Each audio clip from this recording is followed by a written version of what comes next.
एक समय दिल्ली के मालिक दिल्ली को लंदन बनाने का सपना दिल्ली वासियों को उन्होंने बेचा, लेकिन टूटी सड़कें, ट्रैफिक जाम, इनकम्प्लीट प्रोजेक्ट ने इस महानगर को एक अराजक राजधानी बना दिया। विज्ञापन सरकारों ने इंफ्रास्ट्रक्चर के नाम पे केवल पोस्टर चिपकाए। जितना खर्चा योजना में नहीं होता था, उससे ज्यादा पब्लिसिटी एक्सपेंस होता था, उतना होर्डिंगों में खर्च होता था। इंफ्रास्ट्रक्चर के प्रोजेक्ट को लॉन्च करके केंद्र सरकार के सहयोग से एनसीआर क्षेत्र के साथ दिल्ली की कनेक्टिविटी में सुधार के लिए 1000 करोड़ रुपए आवंटित करने का प्रस्ताव है। इस बजट में हमारी सरकार ने 10 मुख्य बिंदुओं को, फोकस एरिया जिसे हम कहें, 10 फोकस एरिया को मैंने लिया है। पहला, इंफ्रास्ट्रक्चर डेवलपमेंट, क्योंकि हम सब जानते हैं कि पूरी तरीके से दिल्ली को इस प्रकार से हमारे हाथों में सौंपा गया है जहां इंफ्रास्ट्रक्चर है ही नहीं। तो पहला हेड, जिसमें बुनियादी सुविधाओं, पानी, बिजली और सड़क का विकास, इसे हमने लिया है।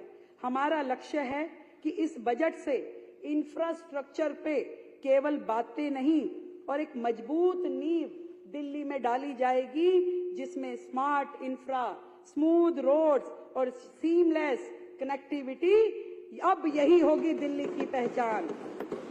अब दिल्ली केवल सिर्फ ट्रैफिक जाम के कारण चर्चा में नहीं रहेगी, बुलेट स्पीड डेवलपमेंट भी इसकी हकीकत होगी। ऐसा बजट हम प्रस्तुत कर रहे हैं। एक समय दिल्ली के मालिक दिल्ली को लंदन बनाने का सपना दिल्ली वासियों को देखा। नहीं, बीच में आकर के कुछ बोल जाते हैं। अभी कई दिनों बाद आए, फिर कुछ बोल के गए, बताऊंगी बाद में। दिल्ली को लंदन बनाने का सपना दिल्ली वासियों को उन्होंने बेचा, लेकिन टूटी सड़कें, ट्रैफिक जाम, इनकम्प्लीट प्रोजेक्ट ने इस महानगर को एक अराजक राजधानी बना दिया। विज्ञापन